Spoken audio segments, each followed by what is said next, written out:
YouTube সহ সামাজিক যোগাযোগ মাধ্যমে সাংবাদিকতার নামে দায়িত্বজ্ঞানহীন কর্মকাণ্ড নিয়ে উদ্বেগ প্রকাশ করেছেন প্রধান উপদেষ্টার প্রেস সচিব শফিকুল আলম। আজ ঢাকায় এক গোলটেবিল আলোচনায় তিনি বলেন, সংবাদকর্মীদের দুর্ঘটনার হাত থেকে বাঁচাতে প্রতিষ্ঠানকে নিরাপত্তা সরঞ্জাম নিশ্চিত করতে হবে। ওয়ালটন এখন দেশের সীমানা পেরিয়ে পৌঁছে গিয়েছে 50টিরও বেশি দেশে। ওয়ালটন, ঘরে ঘরে, বিশ্বজুড়ে। গণমাধ্যম সংস্কার কমিশনের সুপারিশ পর্যালোচনা করতে ঢাকা রিপোর্টার্স ইউনিটি ডিআরইউতে শনিবার এই গোলটেবিল বৈঠকের আয়োজন। এতে গণমাধ্যম কর্মীদের সুরক্ষা দেওয়া, বেতন ন্যূনতম ৩৫,০০০ টাকা এবং ওয়েজ বোর্ডে অন্তর্ভুক্ত করা সহ বিভিন্ন দাবি তুলে ধরেন সাংবাদিক নেতারা।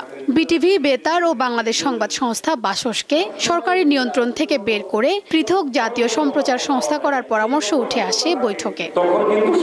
No wage board, no media এই দাবির সাথে একমত প্রকাশ করেন প্রধান উপদেষ্টার প্রেস সচিব।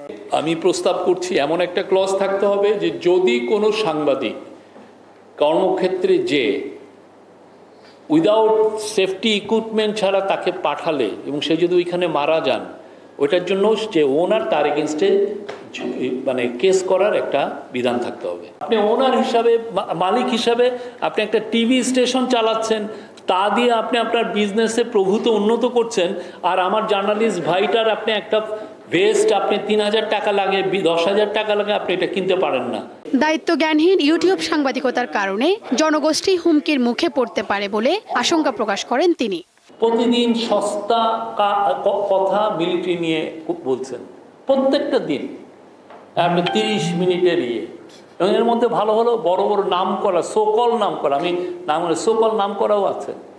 পৃথিবীর কোন দেশে এগুলো দেয়? আপনি পাকিস্তানে যে করেন তো, ইন্ডিয়াতে যে করেন তো এই ধরনের ইউটিউব। জার্নালিস্টিক কোনো মিনিমাম ইথিক্স নাই, মিনিমাম ইথিক্স নাই। এই যে মিলিটারি নিয়ে আপনি বারবার লিখছেন যে আমাদের নিরাপত্তা বাহিনী নিয়ে, মানুষকে আপনি ভিউয়ার টানতে যে না আপনার ৫,০০০ ভিউয়ার হয়, আপনি ৫০,০০০ চাচ্ছেন, এইরকম একটা মুখরোচক দিয়ে দিলেন। সবাইকে অনুরোধ করবো এগুলো দেখেন কি ধরনের ভিডিও হয় এখানে, এটা নিয়েও আমাদের ভাবতে হবে।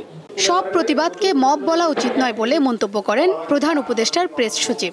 মবকে মবই বলেন, কিন্তু যদি প্রোটেস্ট হয়, প্রোটেস্টকে যদি আপনি মব বলতে জানেন, তাহলে যারা জেনুইন একটা কারণে আপনি প্রোটেস্ট করলো, তার প্রোটেস্ট করার অধিকারটাই আপনি কেড়ে নিতে চাচ্ছেন। এই যে লোকগুলো এই আলাপগুলো তুলছে, তারা কিন্তু গত ১৫ বছরে যত মব হয়েছিল একটা শব্দও বলেনি। শিউলি স্বপ্নম, দীপ্ত সংবাদ, ঢাকা। সবাই পড়বেন এটা।